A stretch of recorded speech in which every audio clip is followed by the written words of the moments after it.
Like, Deus Ex Stonehenge. Deus Ex But it's not Stonehenge.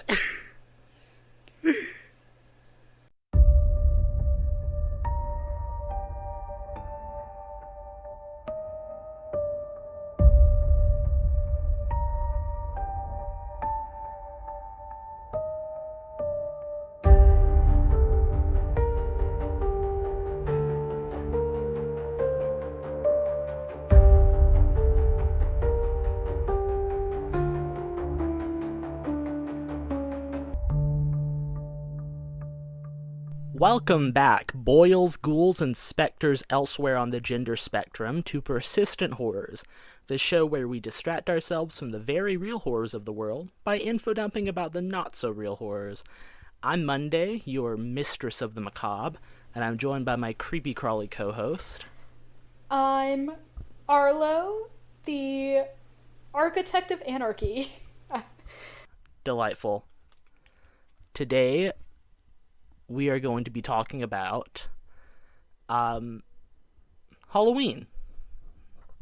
This episode is going up in October. It feels fitting. Yeah, except we're not talking about the holiday. We're talking about the movies. Except we're not talking about those movies. We are talking about Halloween 3, specifically. Now, Monday. What makes this one special? Yeah. I was just about to say, now you might ask what makes this one special. It's less what makes this one special, and more what makes this one not as special as the others. Gotcha. Halloween 3, while being produced by returning Halloween creator John Carpenter, was written and directed by Tommy Lee Wallace. Who is that? A different guy. Okay. It's not the guy who made the first two Halloween films. That's the only significance of it. The guy who made the first two Halloween films did not make this one. He just served as a producer. Gotcha. So he just kind of put his name on it without serving. Yeah, put some money into it. Mm-hmm. Maybe, was in the writer's room. Yeah. Halloween 3 is for those who haven't seen it, the Halloween series focuses on... Me, I'm people who haven't seen it.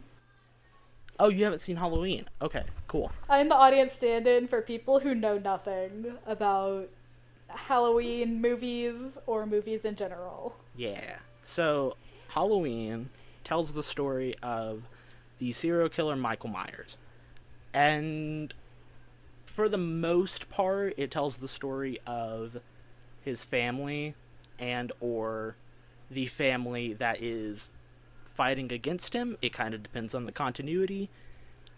Something that you likely know about horror films, even if you don't watch them, is that their continuities are a mess. Most notable in this film, which despite being a Halloween film, Halloween is in the series, not the holiday, has literally nothing to do with Michael Myers or the other films in the series. It is a completely original story. So why does it have the Halloween name put onto it? Just for marketing? So, no.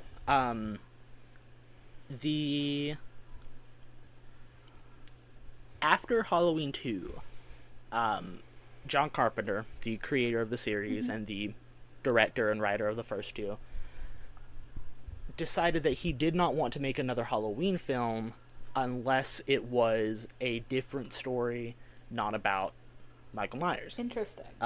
He wanted to turn it into an anthology series, sort of along the lines of The Twilight Zone. Okay.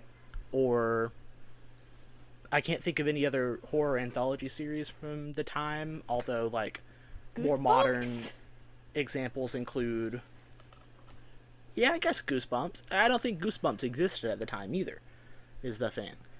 The film came out in 1982, Oh, wow. Like Halloween Yeah. 3 So, like, or Halloween 1? yeah, Halloween 3 came out in 1982. Damn. It Halloween feels like 1 so came much out in the 70s. Okay. It's like the late 70s. I think it's 78. Still, that's like a couple years younger than my parents. Yeah, no, it's one of the first slasher films. Okay, I did not Which know is that. kind of why it's so big, despite the actual plot and character of Michael Myers being kind of basic. Mm-hmm. It was the first of its time. Well, it wasn't the first. It is basic because everyone copied it. So the first, I believe, is widely attributed to a film called Black Christmas. The I feel like I've heard that name before, but I know nothing about it. It's your standard, it is your standard slasher film affair. It came out in 1974. Okay. Really, the only thing holding it back from fame is that it doesn't have a super recognizable killer. You really only see the killer once or twice, I think, and he doesn't have anything super notable about his appearance.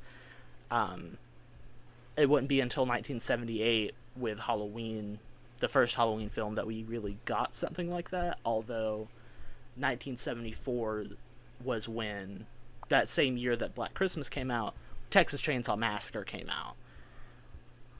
I don't know if, like, I personally don't consider that a slasher film on the same level as Halloween or Friday the 13th, but it, Texas Chainsaw Massacre is a slasher film, more or less.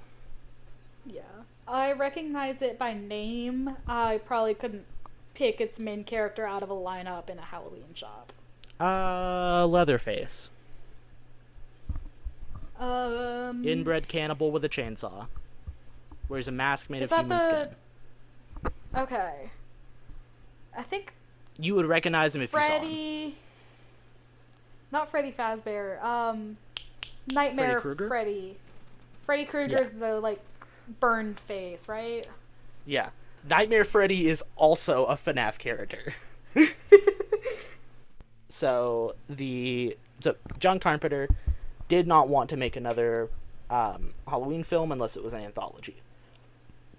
So he made another Halloween film, made it an anthology. How'd that work out? Depends on who you ask. Okay. We'll get into my thoughts and the public's thoughts on the movie after we talk about what happens in the movie, because I think you kind of need to know what happens to understand a lot of the criticisms of it. Okay.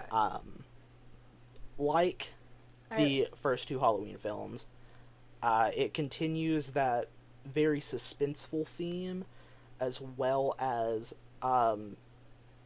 including lots of violence against children, which is not my favorite. Very common thing in the Halloween series. Yeah, there's like a probably the most notable scene in this film is violence against a child.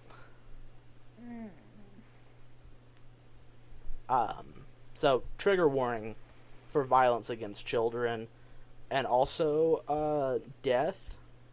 Trigger warning for death. And understandable, it's a horror slasher movie. It's a horror movie. Yeah. People often die. Trigger warning for... What are normal things to give trigger warnings for? Trigger warning for snakes. Trigger warning for religion. Trigger warning for Irish people, if that's... that sinks your boat. I feel like... if you're racist against Irish people in 2025, go back to 1925. Get off of the show. You don't belong here. Stop listening to us. Yeah. But this film focuses more heavily on witchcraft and sci-fi elements than the other two. Yes, witchcraft and sci-fi. Those don't usually coincide. I know, right? They don't... I'll be totally honest, they don't really coincide in this film either, and this film has both of them. I do now want the story of, like, a sci-fi witch. Like, give me a witch on a space station. Yes. It comes from... So, the writer of the film, Tommy Lee Wallace, did not write the original script.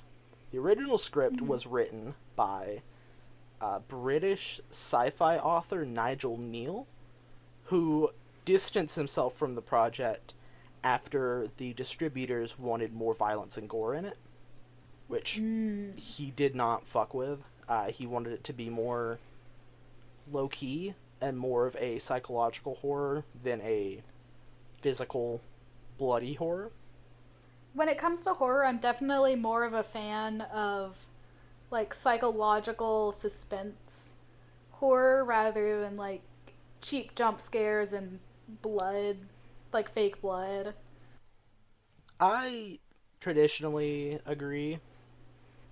Like, I feel like those stick with you more and, like, actually make you think. Which, Yeah. in my opinion, is what horror is supposed to be. Like, it's an inspection of the human condition and what makes us scared, and encourages people to analyze why we're scared of that. Like, why are you scared of this thing? And, like, it's easy to be scared of someone chasing after you with a chainsaw. But it's harder to analyze why you're scared of the family of white people who want to steal you or the one, like, Get Out. What is Get Out about? I think they just want to, like, steal your they blood? just really like black people, and so they want to be black people or something because they think black people are superior. I think. I haven't watched Get Out, I'll be totally honest. Yeah. I don't deserve my horror card. I'm not a horror fanatic, but, like, I feel like the purpose of horror is to make you think about why you're scared more than to actually scare. Yeah. I think that more introspective psychological horror and slashers and schlocky horror both have their place. I have as much respect as I do for one as I do the other. Yeah. Like, one is kind of like just turn off your brain, enjoy a movie. Yeah. The other is an introspective analysis of the human condition. If every horror movie was a Jordan Peele masterpiece, no horror movie would be a Jordan Peele masterpiece. Yeah. Shout out to Jordan Peele from going from goofy comedian talking about Aaron to like a masterful horror producer. I would argue like I would argue the greatest director that we have living right now. Yeah. Like I think his work is phenomenal. The film that we're talking about, I forgot the title of it, Halloween 3, still talking production stuff. It heavily inspired by Invasion of the Body Snatchers, which, are you familiar with that film? By name alone, but like based on the name I can guess what it's about. It is a sci-fi horror film where people are replaced by, I believe they're aliens, artificial clones, artificial duplicates, I guess, which that will come up later in this film. I have I believe, watched, if not also read The Host by Stephanie Meyer, if that's anything similar. You did what? The Stephanie Meyer, the author of Twilight, also wrote like a sci-fi horror story about aliens who take over people's bodies, and it's called The Host. And that is the only Stephanie Meyer content that I have willingly consumed in my lifetime. I have never heard of this. Yeah. Post Twilight, she wrote alien horror. Iconic. The main setting of Invasion of the Body Snatchers is a fictional town called Santa Mira, which comes up in this film. Also, the main town in this film is also called Santa Mira. And though the subtitle Season of the Witch comes from the George A. Romero film Season of the Witch, there are absolutely no similarities. It's just a reference. Why does Season of the Witch also sound like a dad rock song? That's because it is. This is... Okay. I believe it's a song by Donovan. Let me double check that. Yeah, Donovan did a song called Season of the Witch. Which, to be fair, that's probably what both of these films are named after. But the Wikipedia page that I read for this film, because I did so much detailed research, called out that it was a reference to the George A. Romero film. Okay. And you did not go to the secondary source of the George A. Romero Wikipedia page? No, I didn't. I'm sorry. It's okay. I can right now. I don't expect you to. Hold on. I got you. Halloween 3, Season of the Witch. Scroll down to... Yeah, this is your episode, so you get to do the fact 24. checking.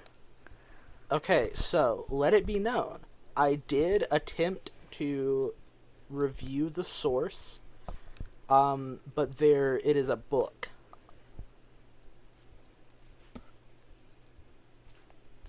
Like, it is a physical book. Gotcha. So I can't just view that source. Can you go to the Wikipedia page for the movie, or the movie that it's referencing? Well, the book just the film just is called Season of the Witch. Okay, so it's not explicitly a reference. Like, it wasn't... Yeah, it's not officially referencing the other... Allegedly it is. That the Season of the Witch came out in 1972, so, it very well could be a reference to that film. However, I don't... Season of the Witch is both a common... just a common thing, and also I'm pretty sure it's more referential to the Donovan song that came out... Double checking.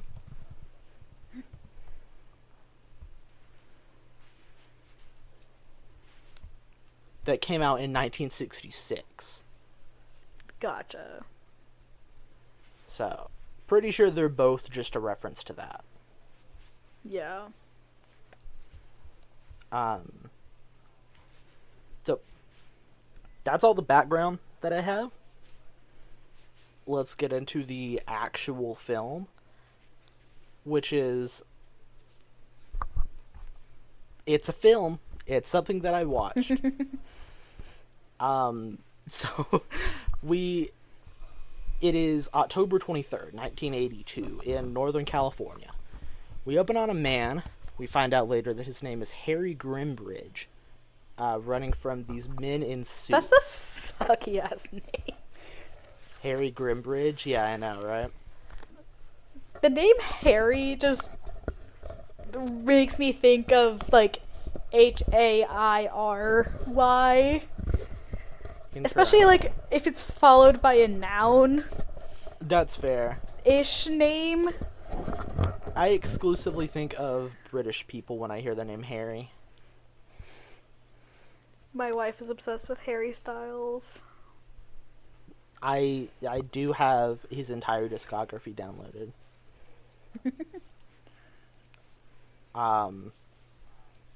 Harry is running from these guys in suits, these weird ass guys.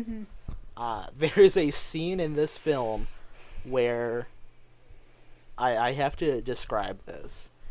Harry gets jump scared by one of these guys in suits. He's hiding in like a mechanic's junkyard area. As you do. Like a scrapyard? Suit guy comes up behind him. And hold on, I need you to hear the jump scare sound. I did something great. And I like isolated this clip. So I'm gonna make you listen to the jump scare sound because it's awful.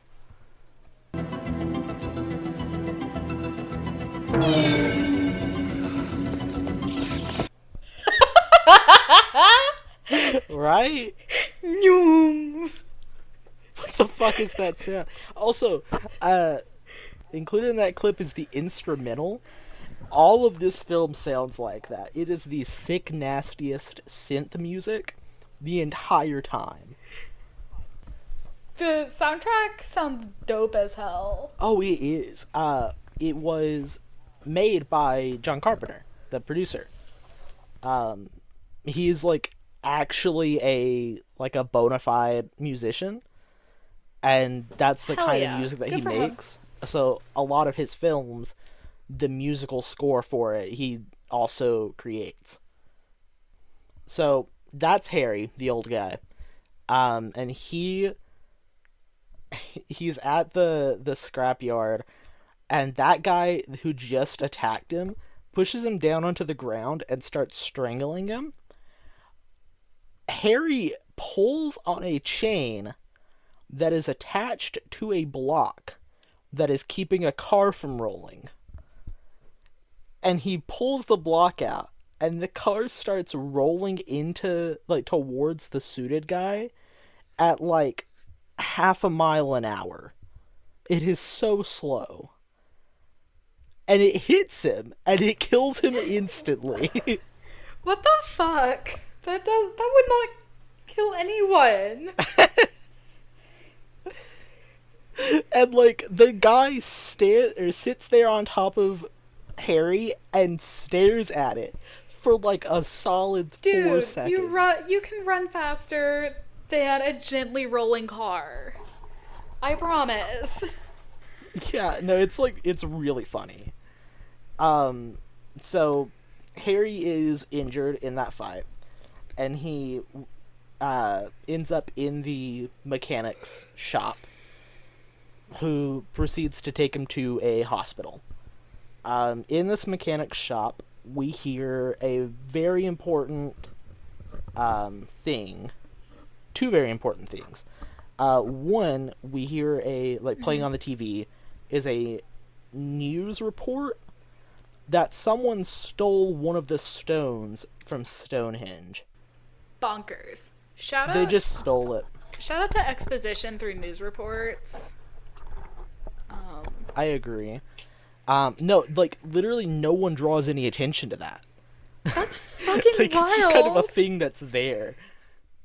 Someone stole a stone from Stonehenge. Is that the cause of anything in the movie, or is that just something that's happening? You'll find out later. Okay.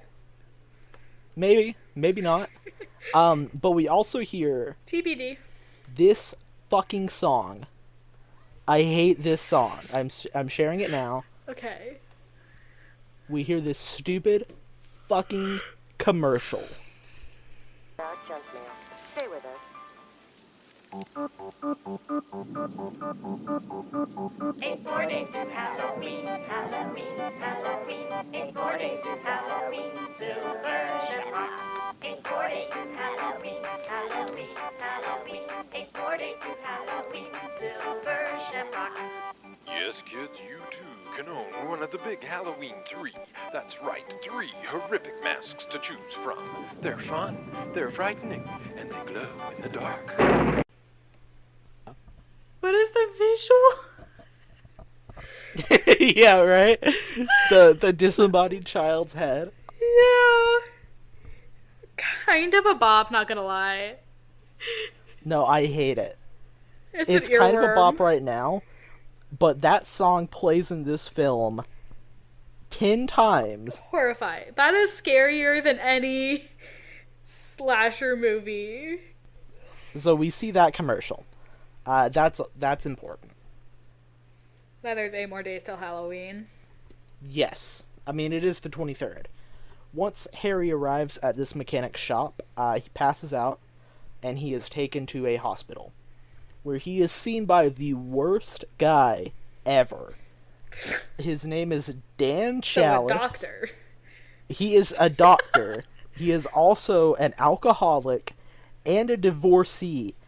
And after he takes care of this guy, he starts hitting on a nurse and slaps her ass and asks her if Disgusting. she wants to take a nap with him.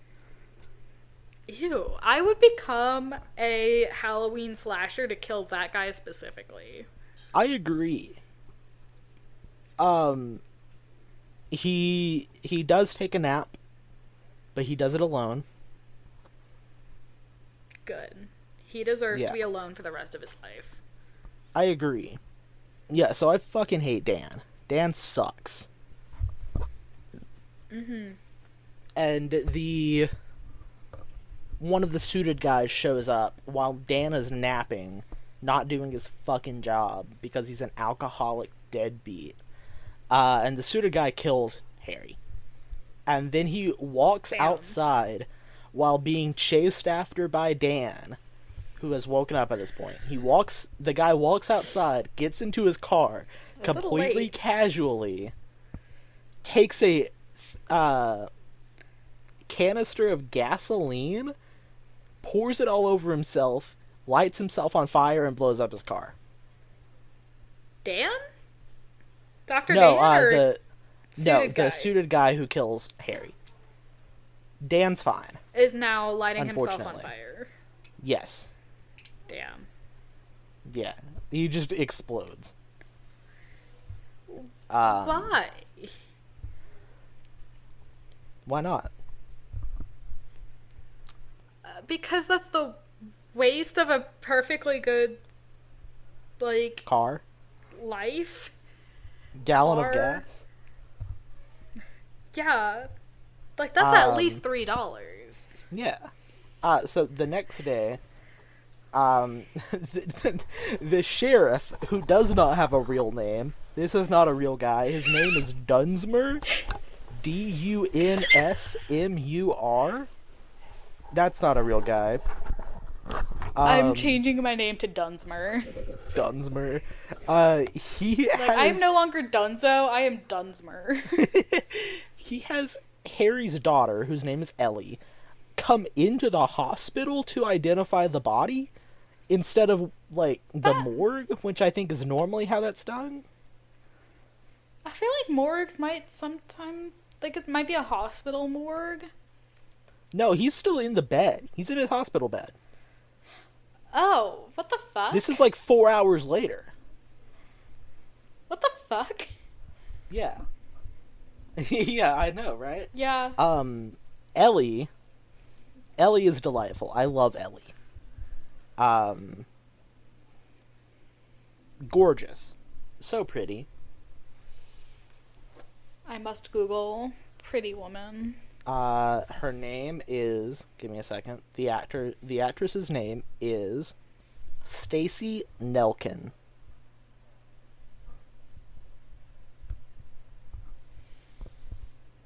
Images. Ooh, she is pretty. She's pretty. She's barely in anything. She's mainly like a TV small character actor. Mm-hmm. But she is in this film. Very 70s. I agree. Big hair. Yeah. So Ellie comes in, identifies the body, and meets Harry. And then proceeds to come to him at a Wait, bar. whose daughter is she? Harry's daughter. So, I thought Harry was dead. Harry is dead. Who met Harry? Who? What You do said mean? Ellie met Harry. Oh, I mean, I thought you Ellie said- met Dan. Okay. Yeah, sorry. Okay. I'm looking at the I name was very Harry. confused. Ellie met Dr. Dan the sleazebag. Yes, and then she meets Dr. Dan the sleazebag. And she reveals to him that Harry owned a toy shop. And she thinks that he ran into some trouble while picking up more Halloween masks from Silver Shamrock Novelties in Santa Mira. Silver Shamrock Novelties, which to the people who are not Arlo, is the company that made the 8 More Days to Halloween really fucking annoying commercial that I sent to Arlo. I will be putting the song into editing during that point. It will be in this episode. I'm sorry, listeners. You'll have already heard it, so this apology means nothing to you. And after hearing this, Dan decides to join Ellie in driving to Santa Mira, and the two check into a motel there. Dan... So... I hope it had 2 beds. In separate rooms. So, Dan talks to his wife, or his ex-wife earlier in this film, and says that he's going to take the kids tonight, or at least, like, the following night, and instead of doing that, he drives to Santa Mira with this random lady, and calls his wife, and his wife is What like, the "You fucking fuck? suck, Dad." She is like pissed, and he's just like, I gotta go to this toy company, this toy factory. So they're in Santa Mira, right? Fucking deadbeat. Dan and Ellie meet a couple of other characters that are a little bit significant. First off is the Kupfer family. Kupfer? I hardly know her. The father also owns a toy shop, and he is... Hold on. My brain is working. The father also owns a toy shop, and he is the single largest seller of Silver Shamrock masks in the country, I think? Although it might be the world, because, fun fact, for some reason, Silver Shamrock Novelties is the single biggest mask manufacturer on the planet in this film. Interesting. They, like, say that. Good for them, I guess? The guy who owns it is, like, a Jeff Bezos level guy. But they just make 3 Halloween masks. They make toys. Toys and, like, Okay. pranks, I guess. Hold on. I actually have... Kupfer later on mentions a couple things that they manufacture to Dan, and I have them listed somewhere. Okay, so Connell Cochran, who's the guy who owns Silver Shamrock, he invented sticky toilet paper, which I guess is toilet paper that sticks to you. The dead... This is a quote. I am not saying this. This is a quote from this film. He invented the dead dwarf gag. What does it mean?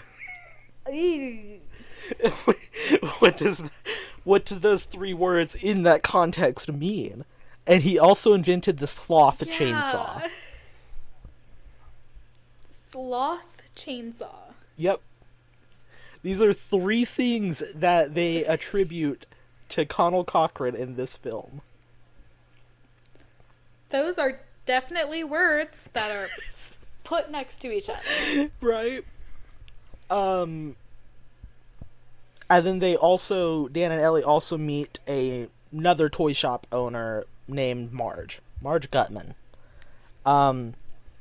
Marge finds a microchip on the back of, so there are these little plastic circles that have the Silver Shamrock logo, and they're like glued to the back of the masks. Marge finds a microchip on one of those. Just a Ahead microchip. of their time. Yeah, right? The microchip, while she's messing around with it, shoots a fucking laser. Just a laser beam that kills Marge. What the fuck? How? What?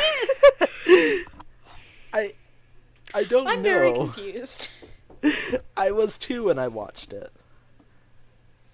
And once she dies... I don't know much about technology, but I don't think that's how microchips work. This is what the anti-vaxxers are afraid of. Yeah, lasers. Bill Gates is gonna put a microchip in your skin, and it's gonna fire lasers at you.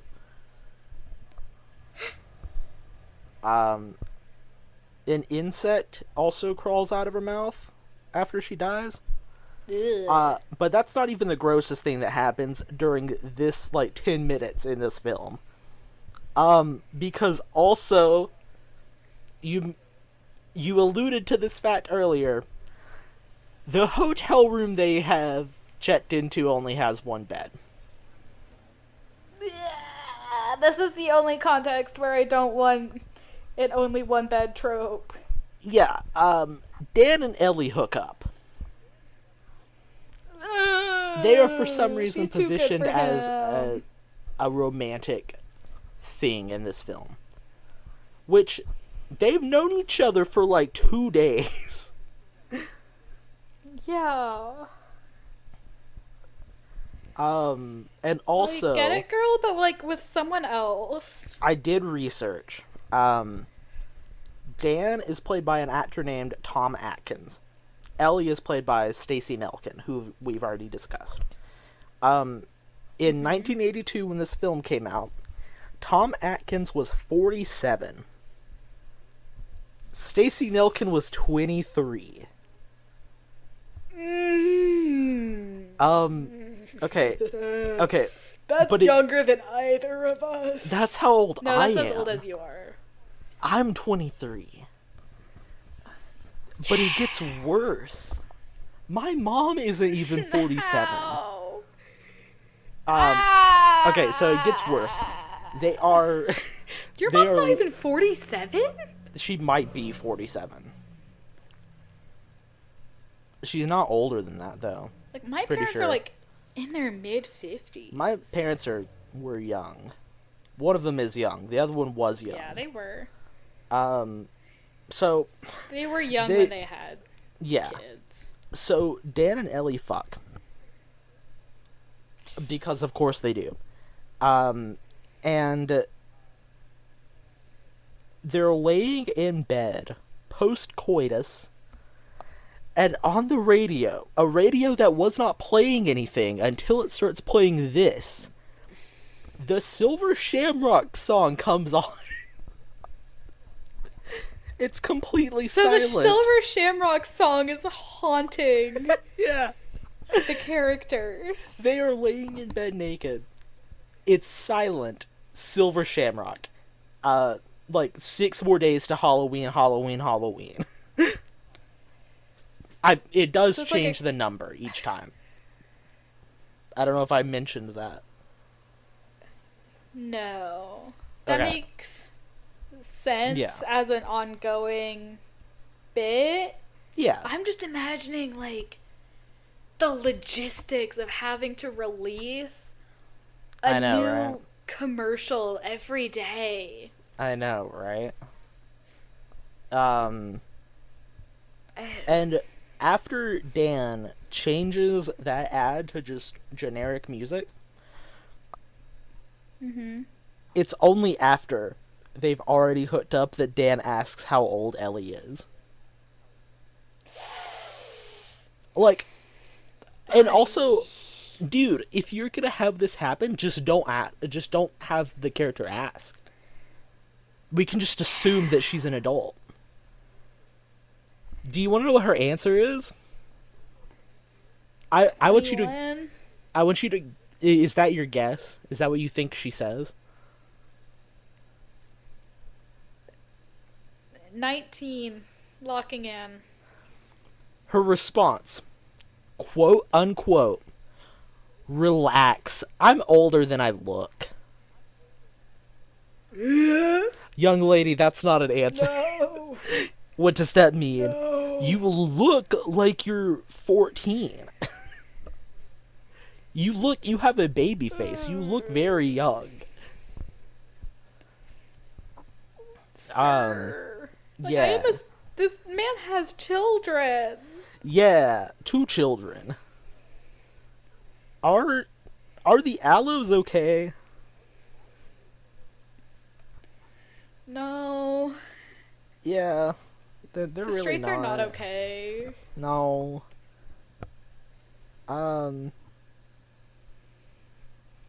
So that happens. Marge dies. Silver Shamrock comes, takes the body away. I will say, the effects for Marge dying, kind of goofy for the time, but also, like, pretty good. Nice. Like, they're not bad. I do They love could be worse. I do love, like, old, CGI. Yeah. Like, especially practical So, effects. the laser effect, definitely CGI, definitely goofy. Looks like old Doctor Who.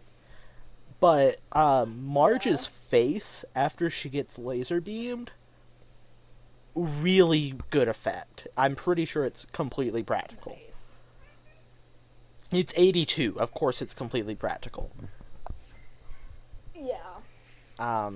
So Like, it's Silver probably Shamrock, cheaper for prosthesis and a Yeah. body double. Or like definitely. like a dummy Mm-hmm. than figuring out CGI. Yeah. So Silver Shamrock, Bring back practical effects. I agree. One of the most annoying, like, studio meddling stories that I am aware of is during the production of the prequel for The Thing, which, funnily enough, is also a John Carpenter film.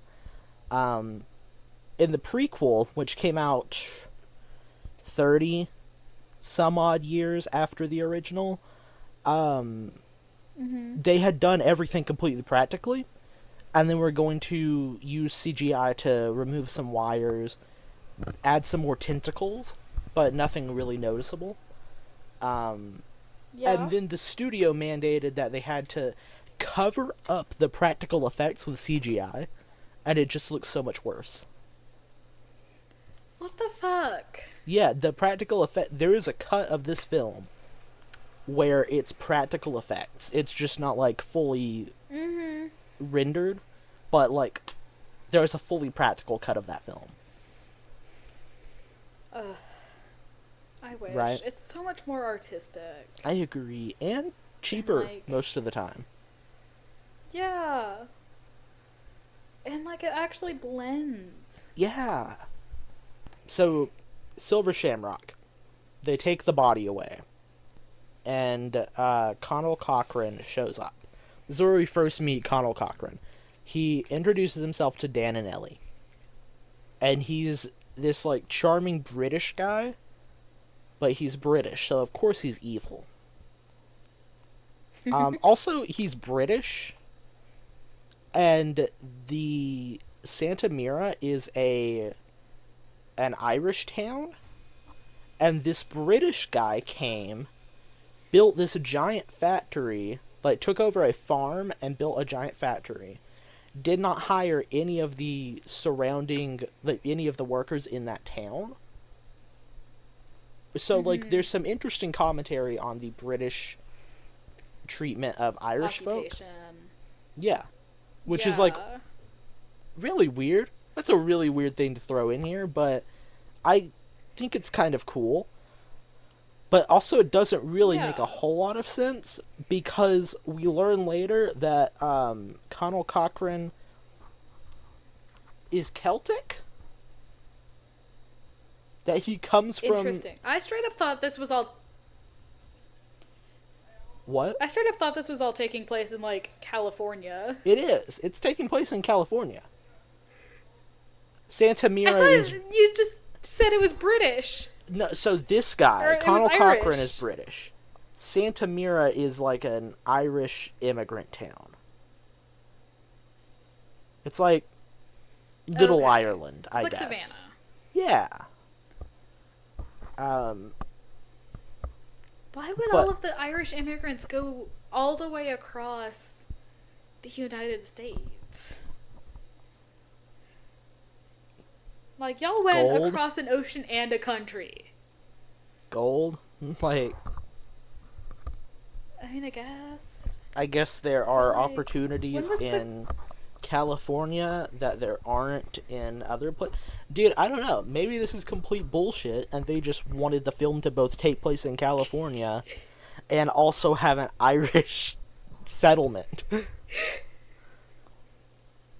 The whole Irish part of this film, I'll be honest, doesn't really work. There's more Celtic parts of this movie, and they don't really make any sense. Cochrane literally says that he comes from a... Hold on, what words are used in his native Celtic lands? He has just like a normal British accent. I hate this guy. Yeah, no, I hate this guy. So the following day, Dan and Ellie take the Silver Shamrock factory tour alongside the Kupfer family.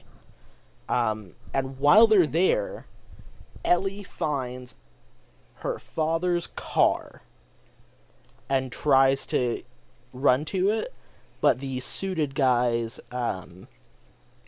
ward her off. So it is confirmed Silver Shamrock is responsible for his death. Yeah.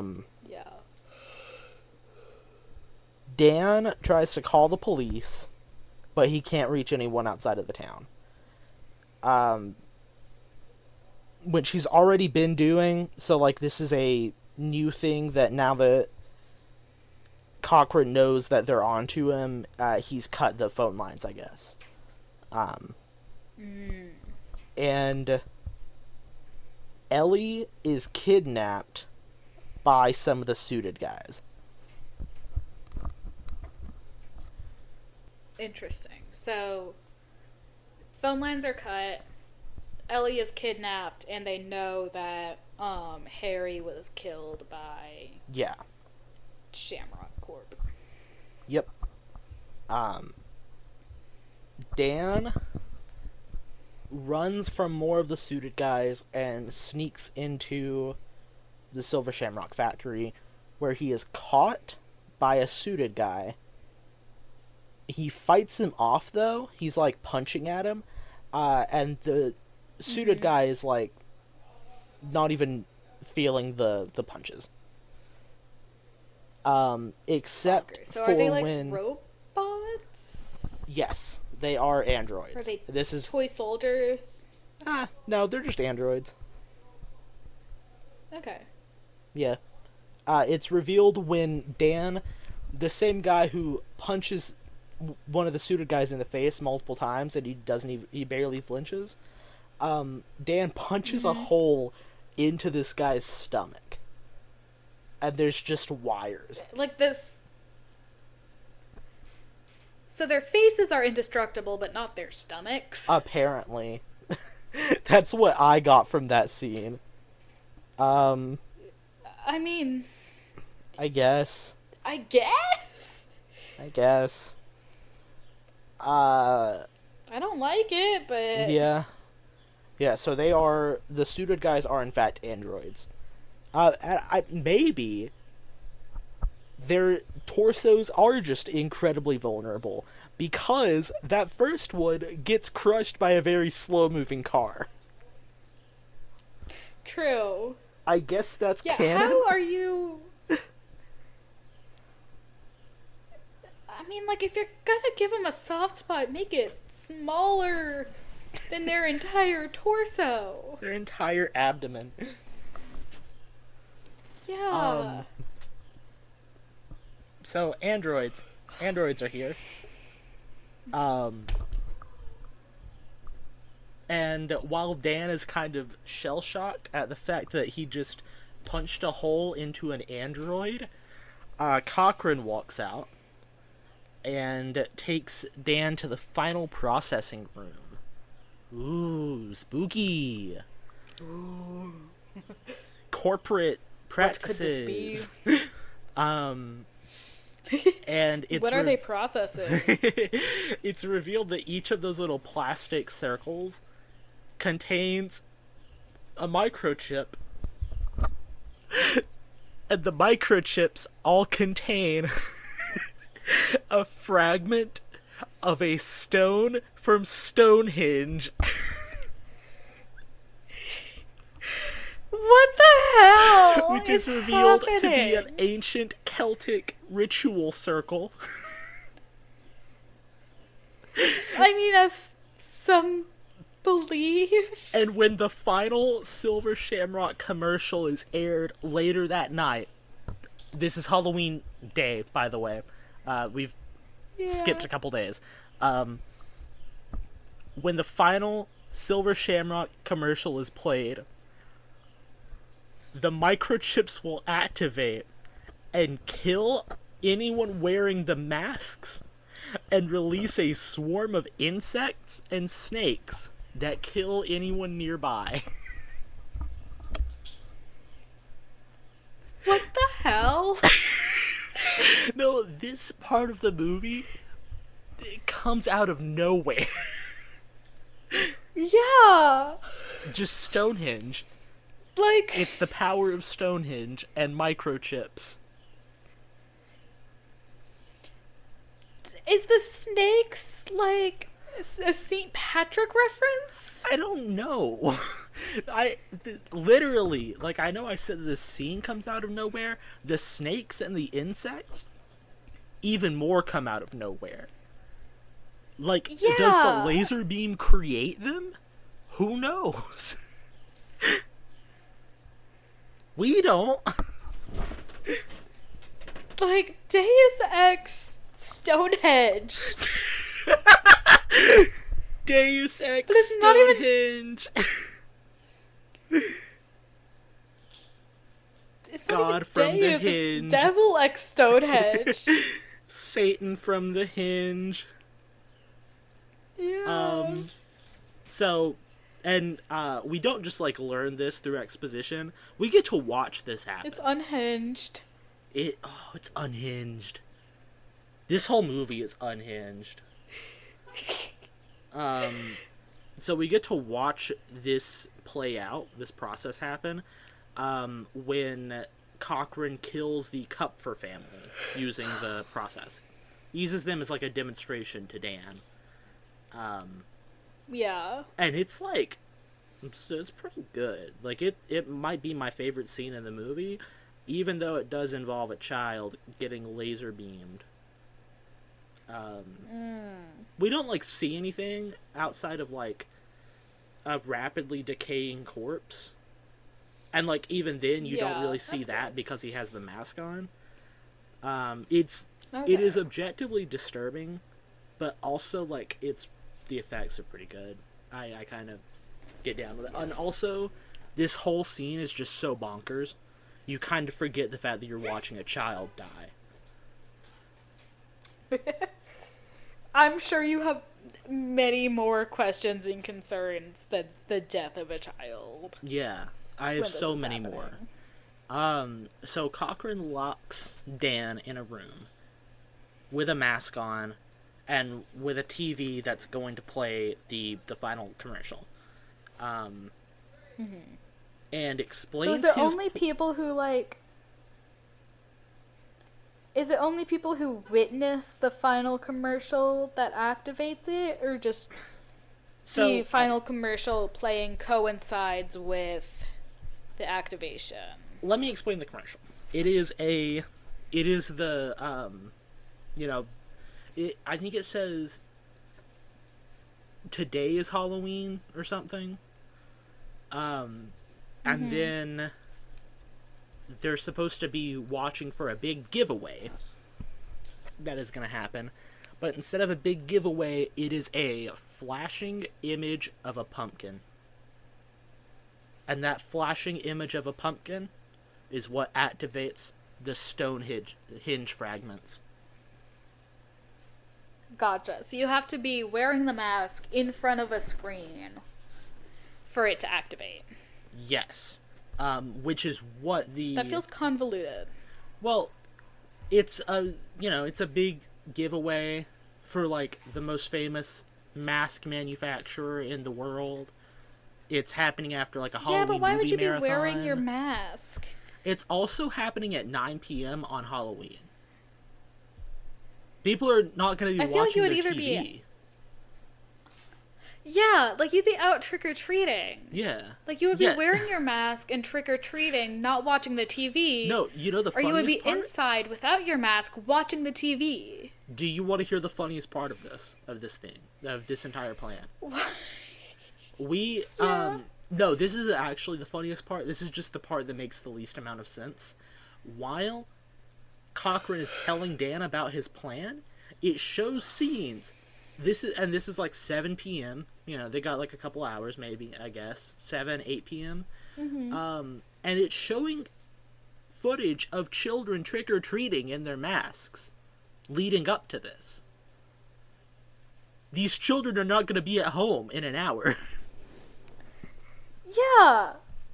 Or, like, if they are home, if they're young enough, like, they're going straight to bed. Yeah. Yeah, no, I don't know what's going on. I don't know why that's Cochran's plan, but I don't know why that specifically is Cochran's plan. But do you want to hear his reason for doing all of this? Because he explains it. So of course he does. He's a villain. He has to monologue. Yeah, no, he's explaining to Dan, who is locked in the room with the commercial and the mask, right? So his plan, he wants to... You know, obviously I mentioned that he's Celtic. Or that he comes from a Celtic land. Yeah. So, I'm gonna quote. Dan, why, Cochran? Cochran, do I need a reason? That's what he says. Like, just bitch, that? Yeah. Yeah, you need a reason. He calls it the best joke ever. Which is kind of a good Mass bit. murder? It's kind of a good bit to call that the best joke ever. But he does actually give a reason. What the fuck? He tells the story of the last great Halloween, which he explains to Dan is a festival called Samhain. And he does say Samhain. He does pronounce it correctly. He doesn't say Samhain, like Ghostbusters or Supernatural do. He says Samhain. And it was filled with sacrifices. And that's why he's doing it. He wants to bring back Samhain and child sacrifices. He wants to bring back the child sacrificing festival of Samhain. Because he's Irish. That's literally his reason. What the fuck? He wants to make like just Halloween Samhain again. Which, Just use it as a deadline for when you're gonna steal all of the magic from all of the witches in Great Britain. I would like to say, I feel like this movie, Cochrane was already hard enough on the Irish people. That's not what Samhain is. They're like, there were no child sacrificing in that festival. It was just the time Yeah. of the year when the boundary between our world and the other world, which is like it's the world of the fairies in Celtic mythology. Yeah. It's the time of the year when the boundary between our world and the other world was the most blurred. It was the weakest. The thinnest. Yeah. So like fairies you could make contact with the fae. The souls of dead were Magic is thought stronger. yeah. The mumming? What is that? Hold on. Mumming. It's when you become a mum. Mumming It's when you and give birth and become a guising. mum. So, guising. That was a traditional part of the festival, which is where people go door to door in a costume, recite verses, and get food. So that's where trick-or-treating comes from. Fun Trick fact. or treat, smell my feet, give me something good to eat. If you don't, I don't care. I'll pull down your underwear. That's my That- favorite Solomon yeah. hymn. Yeah. Let's see. And the costumes that the people would often wear during guising would imitate. Allegedly, they were imitating and disguising themselves as the Fae. And so the idea was people would give them the food as a way of honoring the Fae. Because Fae are notoriously toxic little bastards. Who knows if that child is actually a Fae, or if it's just dressed as one. Yes, I did just call the child it. Sorry. Maybe it uses it pronouns. It was Changelings are notoriously autistic, so it's possible. Yeah. Changelings are notoriously autistic and gender fluid. So. They are the specters elsewhere on the gender spectrum I mentioned earlier.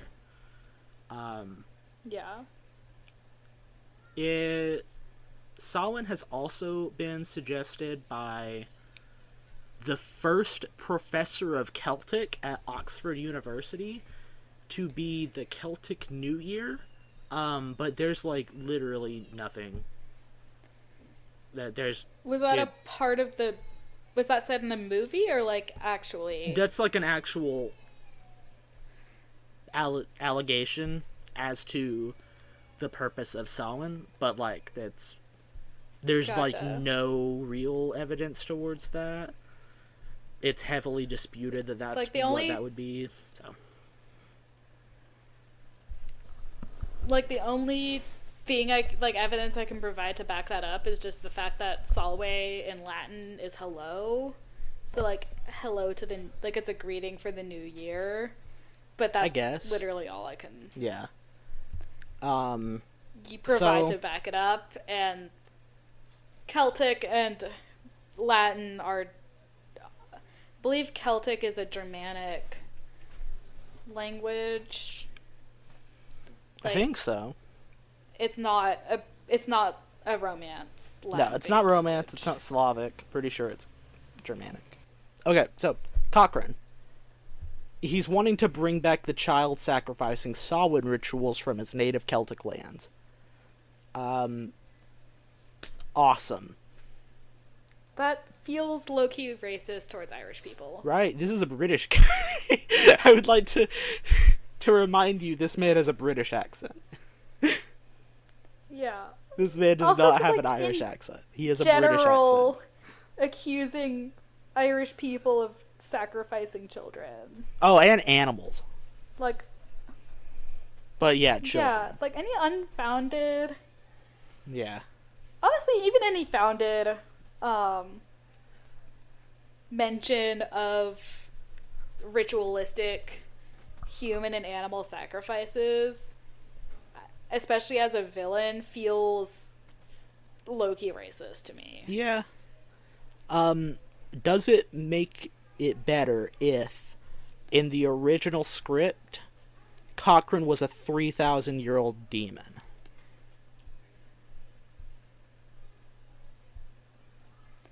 A little bit, because then I feel like it's a demonic Okay. motivation rather than a cultural motivation. Okay, good. Because I didn't know where else to, like slide that demons fact in. Demons aren't really a real-life culture. Yeah.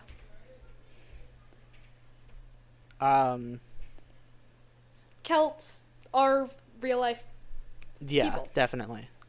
Aside from They're him even a being... basketball team. Yeah. Well, that's the Celtics. Yeah, Celtics. Yeah. Very different things. Yeah. So, like, aside from him being a demon in the original script, which, like, we don't know if he still is in the like, actual movie that we got, we get, like, no explanation as to why he wants to do this.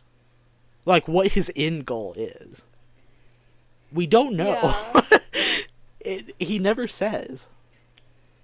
Does he want to replace everyone with androids? Does he want to, like, relight the fire of child sacrifices? He never says. We don't know. It's just the best joke ever, I guess. Bonkers. Yeah. Horrifying. So obviously Dan escapes. And he rescues Ellie. And then he kills all of Cochrane's scientists and suited guys. Would you like to hear how? Punching them in the gut? He Assassin's Creed Does sneaks he his put way masks on them? to the computers in the middle of the room that all of the scientists are staring at. And somehow presses like 4 keys on a keyboard and pulls up the final commercial on all of the computer screens, runs away up into the ceiling, and drops a box of the little plastic circles down onto all of the scientists and suited guys. And so they all laser beam those guys. I mean, I guess. I would like to add, no bugs, no insects or snakes come out. I guess that was a one-time thing. Who knows? I would like to add, Cochrane does not die in that. I'm going to read the next 3 words. And these words are also, like, these 3 words, word for word, are in the Wikipedia synopsis for this film. Mm-hmm. Stonehenge kills Hit Cochrane. me.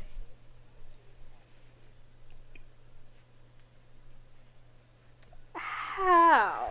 So, remember how I said that there's a circle of computers in the middle of the room? And they're all playing the song? It acts as a ritual circle and powers up the stone from Stonehenge, which is in the room. And a laser beam fires from the Stonehenge stone and from the ritual circle, both, into Cochrane, and it just dissolves him. He just vanishes. I didn't think he was dead at first. He just disappeared. Yeah. No body, no death. Yeah. And then also the factory explodes. I guess we lost Stonehenge. I guess in this universe, canonically, there's just a missing stone in Stonehenge. Yeah. Because it got blown up. They can't use Stonehenge for any more No more ritual circles. ritualistic laser sacrifices. Yeah. What are we gonna do when like the next guy wants to bring back the child sacrificing rituals of Samhain? Yeah. from his native Celtic lands.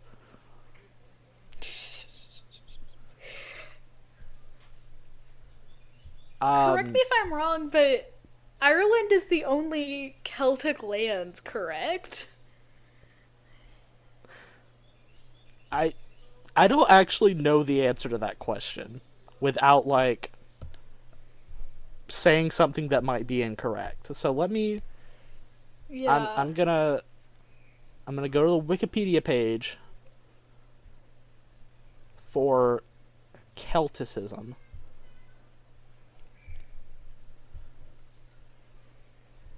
Celtic countries include, so the 6 Celtic nations are Brittany, Okay. Cornwall, Ireland, the Isle of Man, Scotland, and Wales.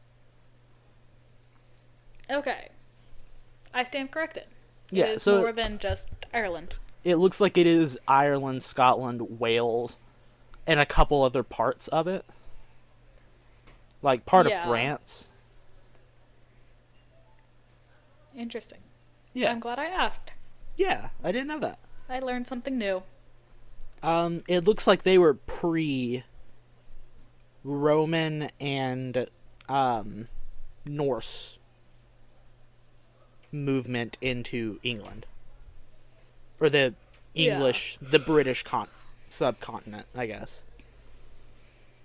The native Celts. Yeah. The people, I guess you would call indigenous to I guess. Britannia and Yeah. Ireland. Yeah. So Dan and Ellie escape from the factory. Yay! For Mid-escape. Ellie, not for Dan. Well, not really. Mid-escape. Oh no. Did they kill Ellie their attacks sluts? Dan, and it's revealed that she is also an android. They buried their sluts. Not necessarily. We don't know if Was she she was always an android? replaced by an android or if she was always an android. Just like we straight up don't know. They don't tell us. I feel like she would have been replaced just based on what we've seen of her earlier in the film. I agree. Like I do lean that way, especially because after she's rescued, she does not speak. And it seems like the Yeah. suited guys can't speak. But also, it's unclear. Like, I imagine we are 1970s, supposed 80s. to take from that she has been replaced. And not that she's always been an android, but Yeah. like, maybe she's always been... Maybe she android. Damn, the Celtic guy really is out here making a changeling. Yeah. Yeah, no, like, really. So, Dan manages to destroy the android and flees on foot to the mechanic shop from the beginning of the film. We go full circle. And he frantically starts calling TV stations to get them to not air the commercial. And it's like, it is 9 p.m. We are watching the TV as the commercial starts playing. The first company he calls takes it off the air. We swap to the second channel that's playing the commercial. They take it off the I'm air. surprised that's working. We swap to the I'm third surprised these calls like commercial. actually worked. Right? We go to the third channel, the last channel. They don't take it off. Dan keeps yelling at them down the phone to take it off. The film ends as the commercial is airing and Dan is screaming. We don't know Oh no. if Cochrane's plan worked or not. It's left I open-ended. kind of like that. I agree. I like that a lot. I think that's really One is cool. a stupid ass plan that I don't think would work. No. Like, no. Also, Stonehenge has been blown up. So, like, I don't think it would work. There's no more Stonehenge. No more hinge. Like, the thing powering the ritual has ended. Yeah. So, like, the ritual's not powered anymore. It shouldn't be, at least. It's just really expensive, impractical microchips. Yeah. With a fragment of Stonehenge in it. Yeah. So you just got a bougie-ass microchip now. Yeah. So that's Halloween 3, Season of the Witch. What did you think? I want to hear your thoughts before I tell my thoughts.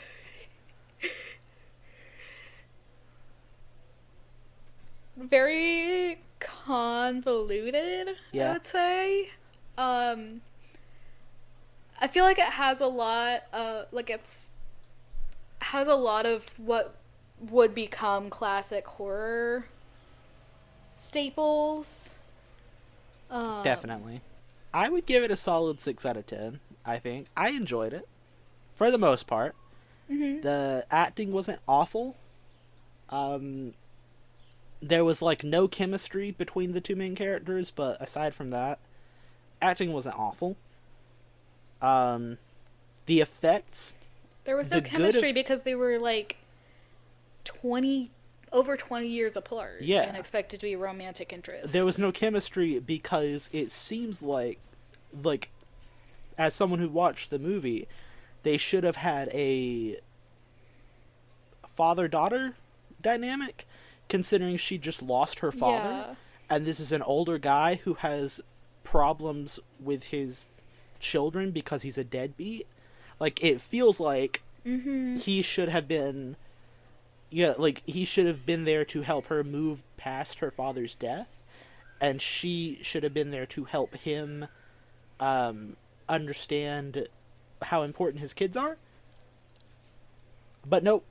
But how nope, would you they punish fuck a instead. woman for having premarital sex? That's true. How would you punish a woman for having premarital sex? You're so right.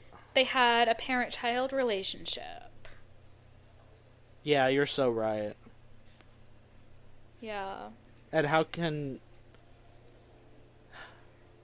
Yeah.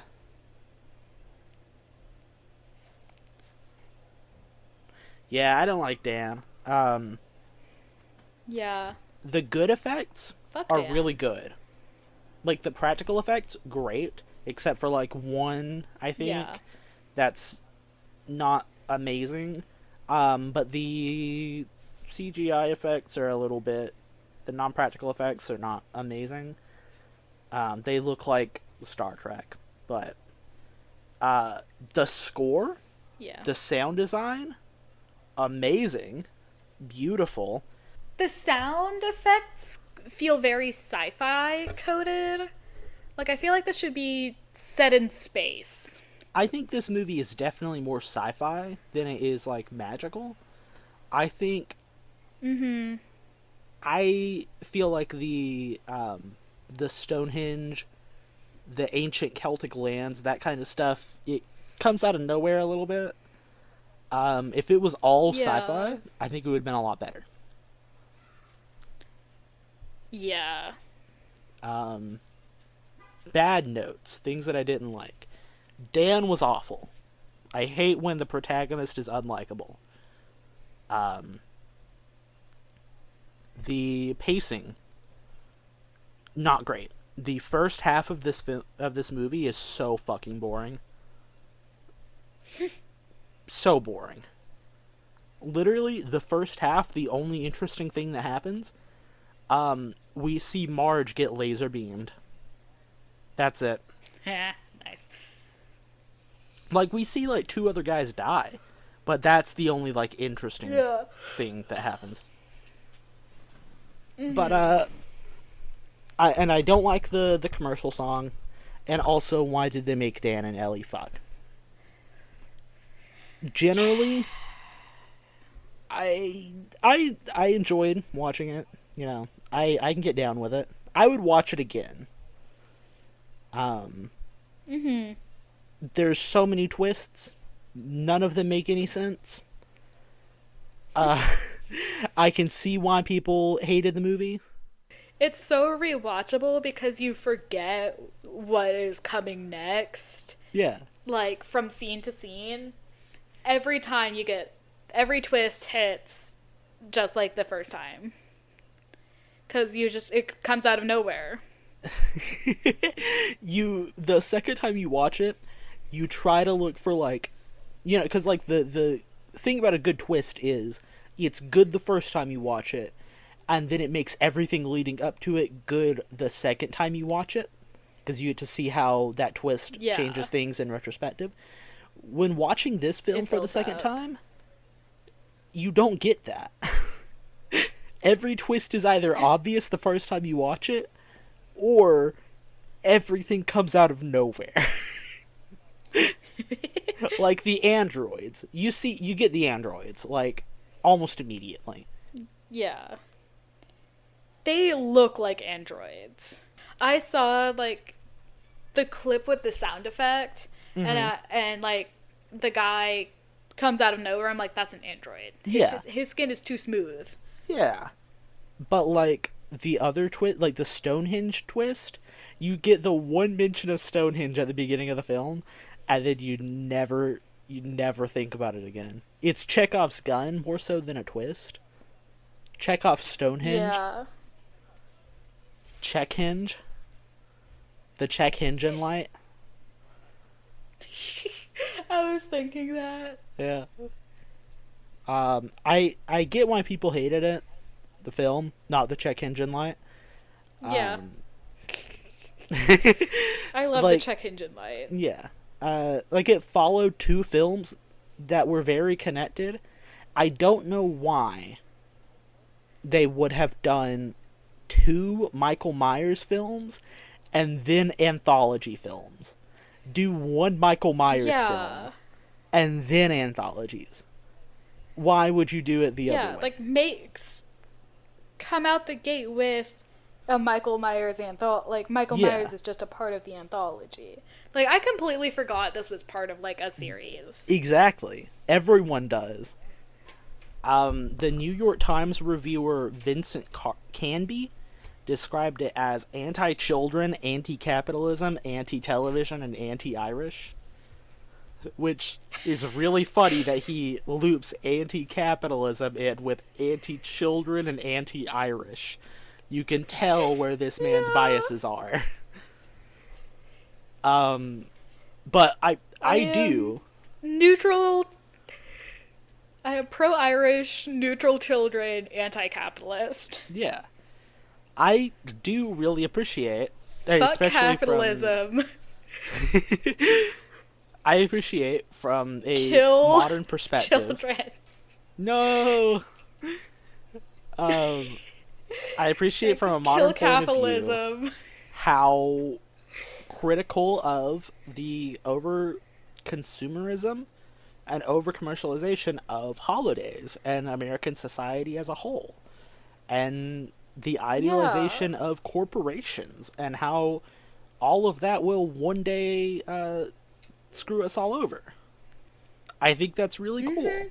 This was a movie from 1982 that is a schlocky horror film where someone steals Stonehenge and a single stone from Stonehenge, and manages to get it across the Atlantic Ocean, across the United States into Santa Mira, California, and then laser beam children to death with it. And it's so anti-capitalist. It also has weird commentary on British occupation of Ireland, while also being kind of racist towards Irish people. Like, this film... The only thing that would make it more racist against Irish people is if it was, like, St. Patrick's Day. Yeah. And he was doing this. There is a guy with an Irish accent. There's one guy with an Irish accent. There's also Yeah. a 6 p.m. curfew in this town. And I don't think Halloween? anyone enforces it. No, just generally. There's a 6 p.m. curfew. Yeah, but like including on Halloween, the night known for staying out late. I don't think there are children here. We don't see any children Except in for the this one who got town. lasered. Yeah, but he was his family is not from that town. They also were in the Okay. motel. So I don't think there are children in this town. Didn't you mention like video footage of children trick or treating? Yes, Like all 2 over hours the country. Before. Gotcha. It has like But not like specifically title in cards of Santa where Monica. they are. Involves playing a TV commercial to kill people. Time zones. Yeah. Time zones. Time The zones. people like here, people on the East Coast, they have like 4 East hours Coast already to dead. realize. Oh yeah, yeah. The Yeah. East Coast is already dead. They're like- 4 hours behind. Yeah. They died before the trick or treating footage was even captured. That means that Dan tries to save the world and he's already 4 hours late. Yeah. That means that Cochrane's Dude, you're in plan succeeded California. 4 hours ago. I didn't even think about that. Oh, that's so Or it funny. failed 4 hours ago and he didn't even realize because he's too stupid to realize time zones are a thing. Like, he went through the entire process of pulling a Despicable Me by stealing Stonehenge. He's also potentially a 3,000-year-old demon. And all of his plans got ruined by the fact that time zones exist. Iconic. He has no idea what a time zone is. I mean, time Okay. zones confuse me too, but like. I mean, we're giving him all this Sir. grief, but he did come up with the sloth chainsaw. We can't forget that. He made the dead dwarf gag. Again, what does it mean? I don't want to know. I don't either. So yeah, that was Halloween 3 Season of the Witch. Fun little Halloween romp.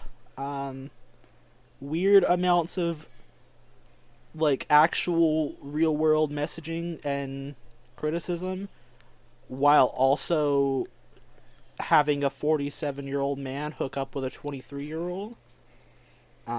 Yeah, like. And involving the theft of Stonehenge. Not to throw the baby out with the bathwater, but like. Yeah. Damn. Yeah, no, this film had what I would consider grooming and also Stonehenge getting stolen and blown up. Yeah. Yeah, I don't know what this film was either. I'm gonna find out where people can watch it so that they can watch it because they should. It's on Peacock and Netflix. Watch Halloween 3 Season of the Witch. It's like actually not bad. Except for when it is bad. But then you forget all of that by the time that you watch Stonehenge blow up. So, watch the movie. Let me know your thoughts on whether or not Ellie was ever real. Based on my not watching it, I do think Ellie was real until she was kidnapped. Yeah. And then became a robot. I agree. I don't know. I'm kind of speechless after talking about this film. This has been Halloween 3, Season of the Witch. We have been Persistent Horrors. I'm Monday. That's Arlo. I'm Arlo. Yeah, that is Arlo.